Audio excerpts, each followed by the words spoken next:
తెలిసి ఉంటుంది. దేవుడు ఏం చెప్పాడంటే సౌలుకి ఒక ఆజ్ఞ ఇచ్చాడు. అమాలేకీయుల మీద యుద్ధానికి వెళ్తున్నాడు. వెళ్ళేటప్పుడు ఏం చెప్పాడంటే 15వ అధ్యాయం 3వ వచనం నేను చదువుతున్నాను చూడండి.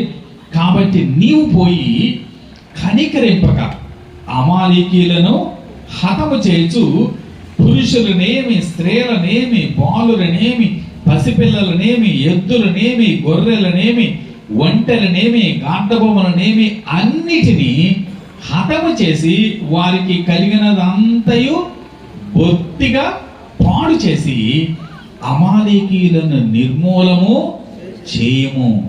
దేవుడు ఏమైనా ఆజ్ఞాపించాయంటే నువ్వు అమాలేకీయుల మీద యుద్ధానికి వెళ్ళు. యుద్ధానికి వెళ్ళి ఓ జాబితా ఇచ్చాడు కదా, పురుషులేంటి, స్త్రీలేంటి, పశువులేంటి, పక్షులేంటి అన్నిటినీ నిర్మూలన చేయమని చెప్పారు. దేవుడిచ్చిన ఆజ్ఞ. కాకపోతే ఆ 9వ వచనం చూస్తే అర్థమవుతుంది. దేవుడు చెప్పినట్టుగానే అన్ని చేశాడు. కాకపోతే ఏం చేశాడంటే రాజును మాత్రం పట్టుకొచ్చాడు. రాజును చంపల, అగగు అనే రాజును మాత్రం బందీగా పట్టుకొని వచ్చాడు. దానికి అదనంగా గొర్రెల్లో, ఎడ్లలో మంచి వాటిని, క్రొవ్విన వాటిని మాత్రం చంపకుండా తీసుకొని వచ్చాడు. ఇది సౌలు చేసినటువంటి పని. అప్పుడు సమూయేలు వచ్చి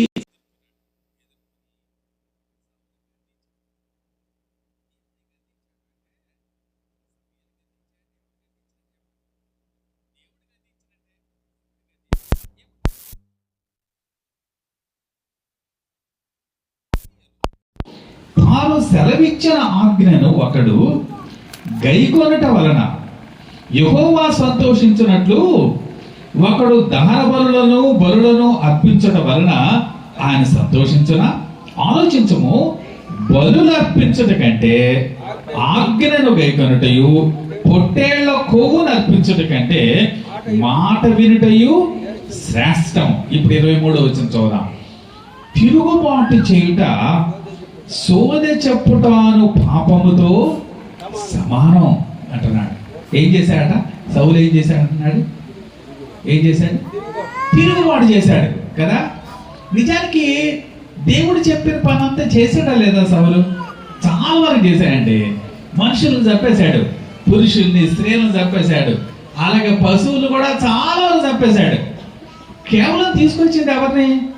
మనుషుల్లో రాజుని, జంతువుల్లో కొన్ని బలిసిన వాటిని, కొవ్విన వాటిని.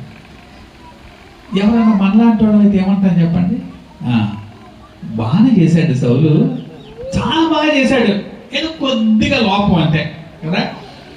మనం సాధారణంగా ఎవరైనా అలా చేస్తే ఏమంటామంటే వాళ్ళని ప్రోత్సహించడానికి, బ్రదర్ చాలా వరకు బాగా చేసావు, ఆల్మోస్ట్ డన్, అన్ని చాలా వరకు చేసావు, ఇంకా కొద్దిగా ఇంకా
చేశాను అనే హ్యాపీగా ఉన్నాడు సౌలు.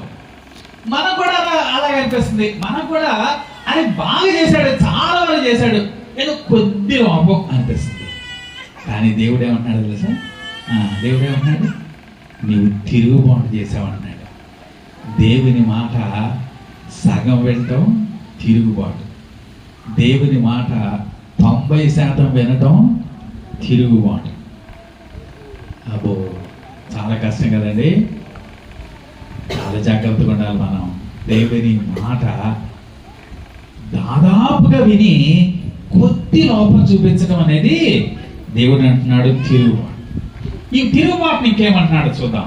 23వ వచనం, తిరుగుబాటు చెవిట సోదె చెప్పుట అను పాపముతో సమానం. మన లెక్కలోనేమో సగం మాట వింటాం కదా, దేవుని మాట సగం వినుట ఈజ్ ఈక్వల్ టు తిరుగుబాటు. తిరుగుబాటు ఈజ్ ఈక్వల్ టు సోది చెప్పుట. చక్కటి ఈక్వాలిటీ ఇచ్చాడు కదండి. మన లెక్కలో దేవుని మాట సగం విన్నాడు. దేవుని మాట సగం వినటం ఈజ్ ఈక్వల్ టు ఏంటట? తిరుగుబాటు చేయటం. తిరుగుబాటు చేయటం ఈజ్ ఈక్వల్ టు అక్కడే ఇచ్చాడు కదా, సమానం అని ఇచ్చాడు ఆయనే. సమానాన్నే కదా ఈజ్ ఈక్వల్ టు అంటాం మనం. తెలుసా ఈజ్ ఈక్వల్ టు అంటే? అది కూడా తెలియకుంటుంది ఎవరికన్నా.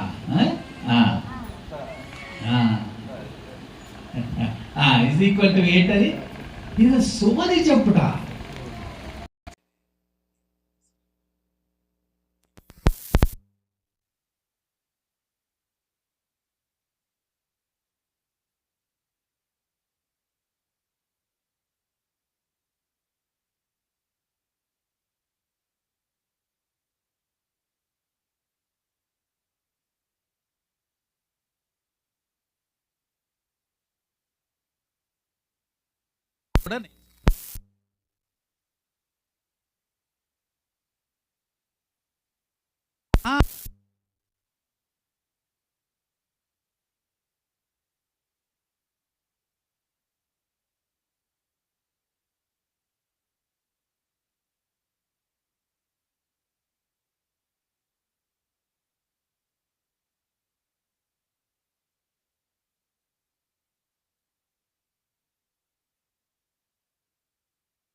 సాకులు చెప్పడం మనకి ఆది పితరు నుంచే వచ్చింది.